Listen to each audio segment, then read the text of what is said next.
Atop his horse, General George Armstrong Custer sat on a hilltop overlooking the banks of the Little Bighorn River in modern-day Montana on June 25, 1876.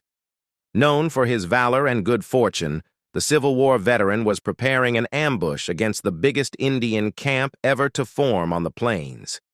He had no idea that this would be his final stand, and that, after a career filled with risk-taking and near misses, Custer's luck would finally run out. General Custer was a man of contradictions and controversy, remembered by some as a valiant military hero and by others as a ruthless criminal. He was a fighter and a lover, a valiant but careless warrior, an honor-hungry but disobedient soldier, and a valiant but careless warrior. Why is General Custer such a contentious figure, and who was he exactly? The youngest of 5 children, George Armstrong Custer was born in Ohio in 1839. Because he was unable to pronounce his own middle name, he was transferred to live with his older sister in Michigan at a young age, earning him the nickname Young Auntie. Custer obtained his teaching credential in 1856, but he had aspirations beyond working as a grammar school teacher.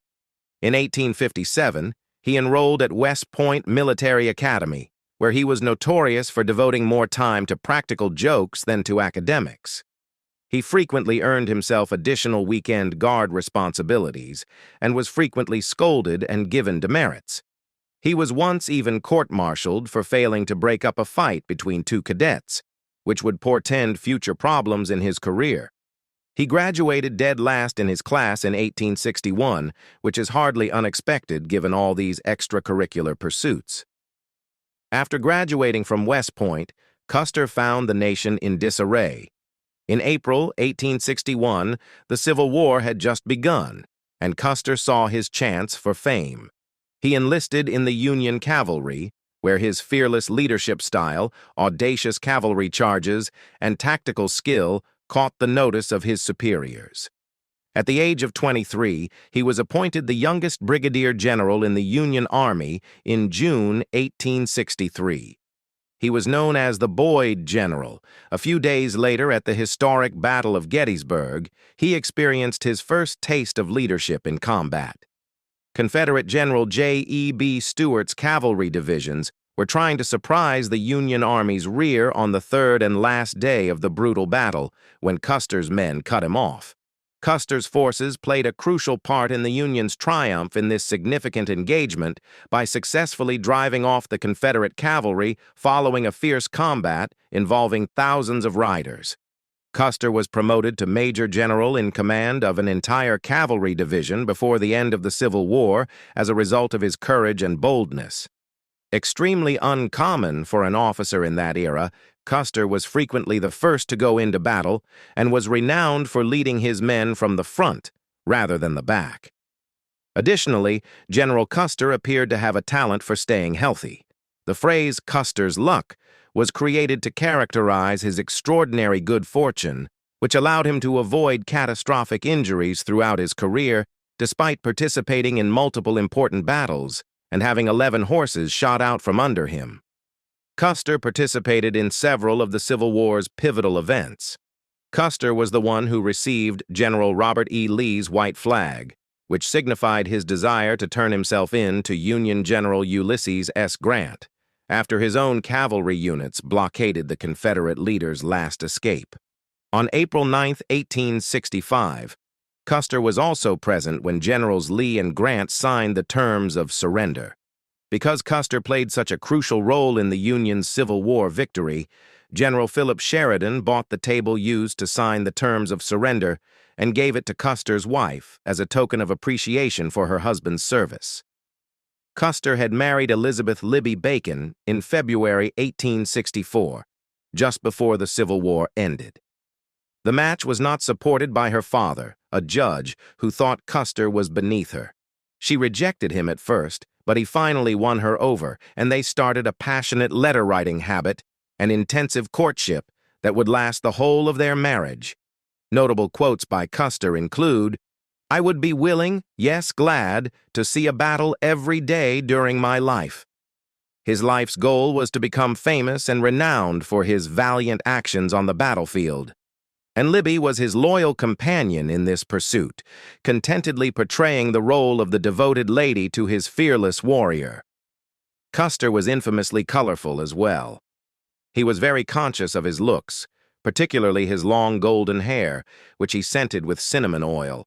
He also constantly wore velvet clothing with gold lace accents and big sombreros, which were the trend of the late 17th century. After receiving a promotion to lieutenant colonel in 1866, Custer and Libby traveled to Kansas to assist in resolving the Indian issue. American immigrants sought additional territory after the Civil War, and as they moved westward, they unavoidably ran afoul with the indigenous Indian tribes. The majority of the area Indians had either been slaughtered or brutally driven into reservations by the 1860s. The Plains Indians pledged to avoid a similar fate, however, as the Great Plains were the final Indian stronghold. To gain control of the western region, Custer engaged in a number of raids and conflicts with the Sioux and Cheyenne Indians. When Custer's troop was defending a Northern Pacific Railroad survey in Yellowstone in 1873, he first encountered two renowned Indian warriors, Sitting Bull and Crazy Horse. In order to allow passengers to kill buffalo for recreation, the government has been urging trains to halt. Because the buffalo were the Indians' primary food source, unnecessary killing increased hostilities. Custer managed to drive them away this time, but he had no idea that he had just encountered the fighters who would ultimately lead to his own demise years later. Custer once again showed his disrespect for authority during this period when he visited his wife Libby outside of his regiment without authorization. He lost his position and income for a year after being court-martialed once more for this act. However, General Sheridan reinstated him to head a campaign against the Cheyenne Indians after his penalty was only in place for 10 months. Fighting Indians differed greatly from fighting Confederate soldiers, as Custer was discovering. Compared to Custer's career soldiers, the Indians had the advantage of being far more accustomed to the terrain and were more driven to fight to the finish, since they were defending their way of life. The Plains Indian Wars had come to a standstill by 1876. The Black Hills of South Dakota had been reserved for the Great Sioux Reservation in 1868. However, the government promptly broke their agreement and seized the land after gold was found in those hills a few years later. Relocating the Indians to their new reserve was Custer's responsibility, but things didn't go as planned. Instead of leaving quietly, the majority of the Indians joined Custer's former enemies, Sitting Bull and Crazy Horse, on the banks of the Little Bighorn River in modern-day Montana to fight for their independence. Custer was among the first to reach the rendezvous area close to the camp on June 25, 1876, where he and the other generals were to congregate prior to engaging the Indians in combat and compelling them to submit to the reservations. It was agreed that Custer and his troops would advance and encircle the Indians while the other generals arrived, and then they would wait for reinforcements. But instead of waiting for reinforcements, Custer chose to assault unexpectedly after locating the Indians' camp. Nobody really knows why he believed this would be a good idea, but from what we know about him, we can infer that he led his soldiers to certain death largely because of his conceit and desire for fame. Custer never stood a chance against such a formidable group of Indian warriors, despite the fact that the conflict became famously known as Custer's Last Stand. Custer separated his 600 troops into 4 divisions. Custer's personal group was to attack from the north, 2 groups were to attack the Indians from the south, and 1 group was to remain with the supplies. The first group to attack was the South Group. However, as soon as it became clear that they were not only outnumbered but also outgunned, they almost instantly withdrew. This was the largest Indian confederation yet observed on the Great Plains, with over 2,000 warriors. While the cavalry only had single-shot rifles and .45 caliber revolvers, the Indians also possessed superior bows and arrows as well as repeating rifles. Not realizing that their fellows had fled, Custer and his own soldiers attacked from the north. Custer's leadership fell apart under the weight of the Indians' greater numbers and weapons, and it soon became a case of every man for himself. With the exception of one fortunate individual who Custer had dispatched to deliver a message to the Southern Army requesting reinforcements, all 210 of Custer's men had been slaughtered by the Indians within an hour. Unfortunately, his message went unnoticed.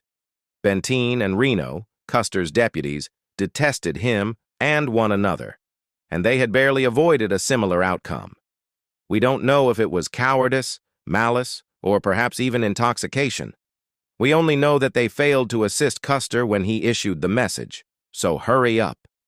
Custer was discovered dead with 2 bullet wounds, one near his heart and one in his skull, along with 40 of his men, including his own brother and nephew, in line with his reputation as a fearless leader. Perhaps because they thought the souls of damaged bodies would be destined to roam the earth forever. The Indians ritually stripped and maimed the deceased to further add to the massacre's horrors. When a young military officer saw his fallen countrymen's nude bodies, he famously remarked, "Oh, how white they look, how white." Initially, it was thought that Custer had escaped this humiliation, but it was later discovered that his body had also been disfigured, but that in order to keep his wife Libby safe, the specifics were kept under wraps. Some Cheyenne women allegedly inserted a stick up Custer's, a genitalia, and perforated his eardrums to teach him how to listen better. Custer and the rest of his troops were hurriedly buried where they fell, but he was eventually exhumed and reburied at West Point with a magnificent ceremony. In 1881, a monument was built at the battleground in his honor. The United States' greatest loss in the Plains Indian Wars was in the Battle of the Little Bighorn, but the Indians' triumph was fleeting. The Army stepped up its efforts to find Indians and either move or eradicate them entirely when the American public demanded punishment for the killing of Custer, a distinguished Civil War officer and American folk hero. After experiencing unheard-of levels of violence against his people, Crazy Horse ultimately gave up in 1877, ending the Plains Indian Wars. We can attribute Custer's contentious legacy's lasting influence to his loyal wife, Libby. She continued to write books and give lectures about his bravery and heroism for the remaining 57 years of her life after his passing. William Buffalo Bill Cody, a former Custer scout who later developed his renowned Traveling Wild West show, which included a recreation of Custer's last stand with authentic Native American warriors who had fought at the Little Bighorn, assisted her in her endeavors. When Custer was portrayed by future President Ronald Reagan in the movie Santa Fe Trail, he was even immortalized on screen. My Life on the Plains, Custer's autobiography, was written just before he passed away and went on to become a bestseller. However, the American public started to realize that maybe Custer wasn't the perfect hero as he had been portrayed as after Libby's murder in 1933. The New York Tribune stated during the height of his glory during the Plains Indian Wars that future writers of fiction will find in General Custer most of the qualities which will go to make up a first-class hero. Even while his bravery may be debatable today, his legacy endures, and we have a suspicion that the flashy glory-monger wouldn't have preferred it any other way. Check out one of our other videos, such as this entertaining and educational one, or this humorous and fascinating one, if you found this to be interesting. We guarantee that you won't require any of Custer's good fortune to pass either one. As usual, please remember to like, share, and subscribe. Thank you for watching. Until we meet again.